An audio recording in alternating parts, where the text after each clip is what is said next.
नमस्कार मित्रांनो, मी प्रथमेश डोके तुमचं स्वागत करतो आपल्या YouTube चॅनलमध्ये।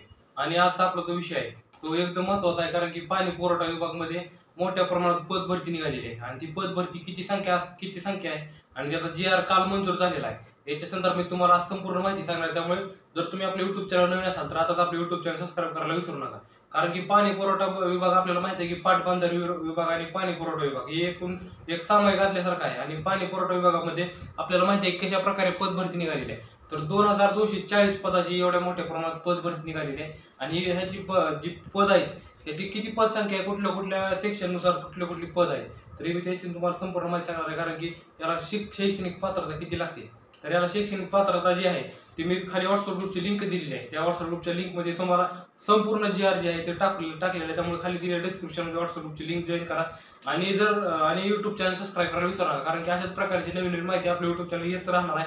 त्यामुळे YouTube चॅनल सबस्क्राइब करायला विसरू नका। तर आपल्याला बघायचं की पाणी पुरवठा विभागामध्ये कनिष्ठ अभियंता हे पद आहे, तर हे कनिष्ठ अभियंता पद ह्याच्यासाठी किती जागा आहेत, तर 554 जागा या कनिष्ठ अभियंता पदासाठी निघालेल्या आहेत। आणि कनिष्ठ अभियंता आपल्याला माहिती आहे की कशा प्रकारे ह्याची शैक्षणिक पात्रता ते मी संपूर्ण तुम्हाला GR सांगितलं, कारण की आपल्याला एवढी माहिती सांगायला वेळ नाही, त्यामुळे आपण पूर्णपणे GR टाकलेला आणि ऑफिशियल जी माहिती आहे मी तुम्हाला सांगत आहे पूर्णपणे, कारण की GR जो आहे तो माझ्याकडे आलेला आहे, त्यामुळे मी तुम्हाला सांगत आहे।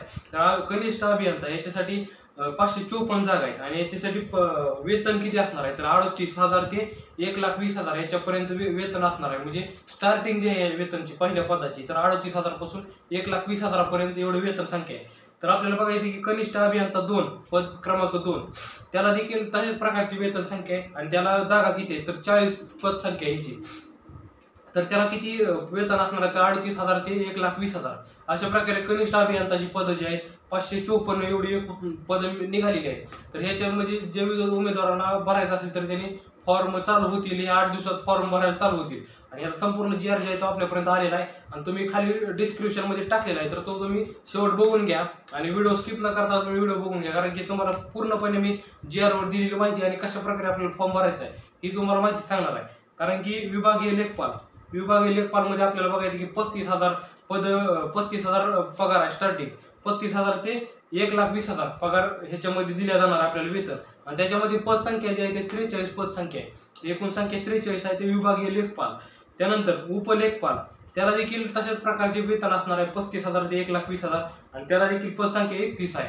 म्हणजे विभागीय लेखपालला 43 पद संख्या आहे आणि उपविभागीय लेखपालला 31 पद संख्या आहे।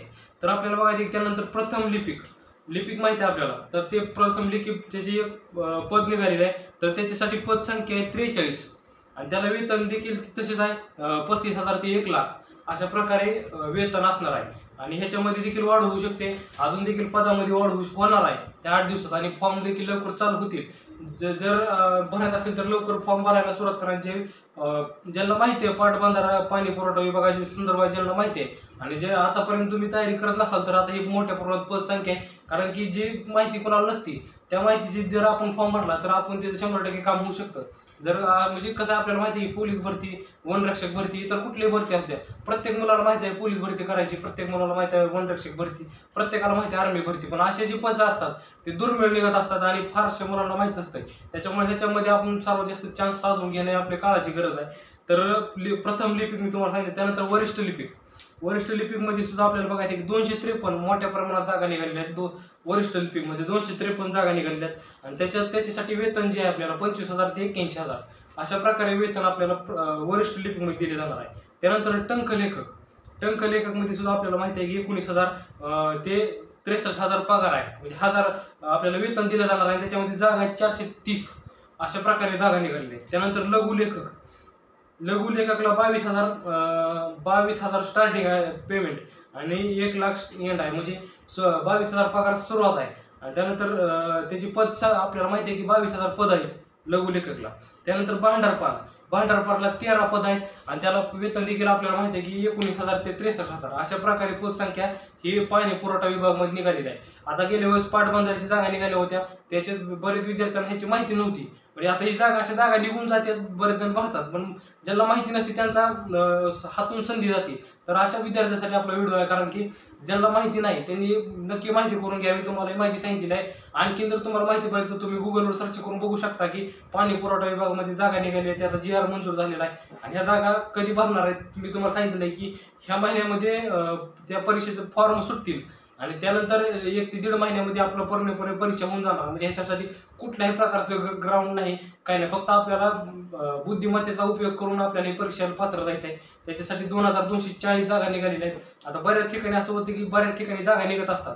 आता गेल्या वेळेस पाटबंधारे निघालं, जलसंपदा विभागामध्ये जागा निघाल्या होत्या.